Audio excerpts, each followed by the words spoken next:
Let me show you what these aircraft are that are doing the bombing and that the Ukrainians claim that they've actually shot down. These are strikes very close to Kyiv. The jet dropping the bombs is called a Sukhoi 25. It's a Sukhoi Su-25. It's a ground strike aircraft. It is designed for close air support to ground forces, and there are huge ground forces of the Russian army that's, outside on the outskirts of Kyiv right now. These aircraft are designed and capable of low-altitude bombings. That's why you saw them captured so clearly on mobile camera.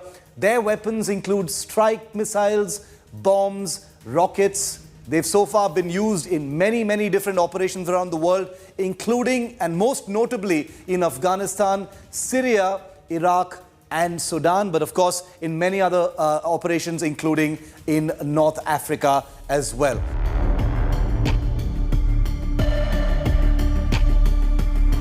The most visible Russian helicopter in the war is the Mi-24. Seen here being dramatically shot down by a Ukrainian shoulder-fired missile. These are sturdy, heavily armed and armored helicopters deployed to support ground troops and destroy tanks and other ground targets. The Mi-24's export variant, the Mi-35, is in service with the Indian Air Force too.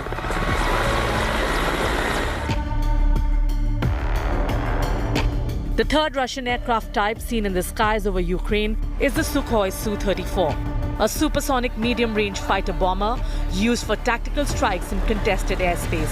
Su-34s have been seen in the air over eastern and north Ukraine.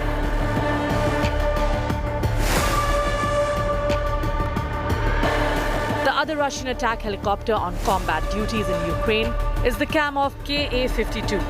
These images of one such helicopter made to force land went viral in the early days of the invasion. Several more are set to be flying sorties in the northern border.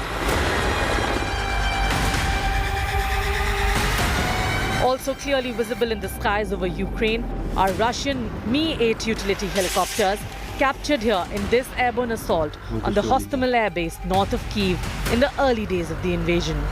These workhorse helicopters are a precursor to the Mi-17 that India currently operates.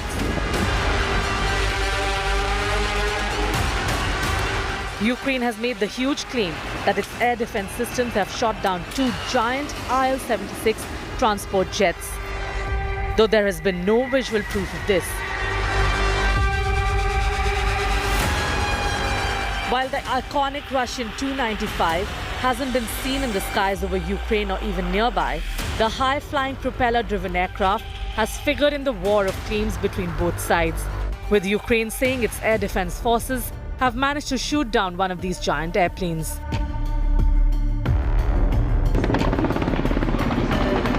As air power becomes more pronounced in Ukraine, and as NATO continues to refuse Ukraine's plea for the imposition of a no-fly zone, could airstrikes define the second week of Putin's invasion? With Rajesh Pawar in Irpin and Gaurav Sawant and Geeta Mohan in Kyiv, Bureau Report, India Today.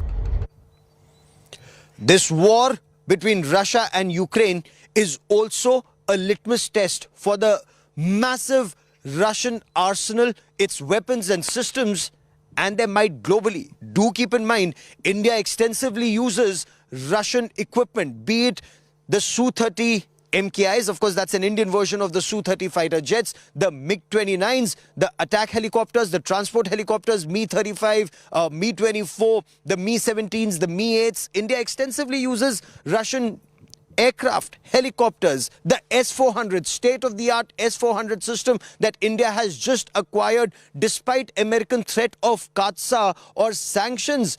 This was a deal worth 39,000 crore, but that's not all. India employs and uses Russian equipment, from the T-90 tanks to T-72 tanks to armored personal carriers to infantry combat vehicles and a lot more. But this war truly is a test for those Russian systems, including air defense systems. Take a look at this report. As the Russia-Ukraine crisis escalates and as the shockwaves are felt all around the world, one of those shockwaves is definitely here in India as well. It's a good time to remember that the Indian military happens to be one of the largest users of Soviet-era and Russian weaponry and military hardware. And that's one of the reasons why Amidst everything that's happening with all the unpredictability between Russia and Ukraine, the Indian Ministry of Defence has held a high-level meeting to assess the possible aftermath, the possible risk to India's arsenals as a result of this war between Russia and Ukraine. Russian equipment dominates every aspect of India's war-fighting arsenal across the three services. Let's start with the Indian Air Force. The newest equipment is the S-400 Triumph air defense missile system. Then you've got a huge fleet of Su-30 MKI fighters.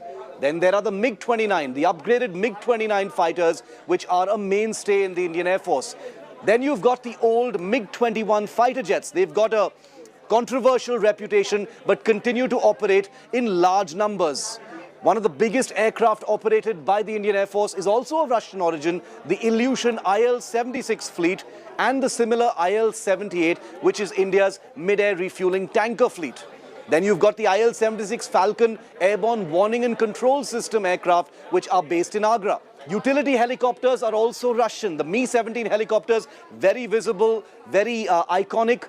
They're the mainstay, the backbone of India's medium-lift helicopter fleet. Then you've got Mi-35 heavy assault helicopters, also of Russian origin, operated by India. The Mi-26 heavy lift helicopters, the biggest helicopters in the world, also in Indian service, are from Russia. The BrahMos cruise missile is an Indo-Russian joint venture.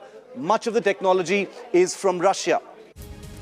Day 14 of this conflict, and India Today's team, camera person Pawan Kumar, India Today's Foreign Affairs editor Geeta Mohan and I will continue to report from Ground Zero. But that is all we have time for on this India Today special broadcast from Ukraine. Many thanks for watching.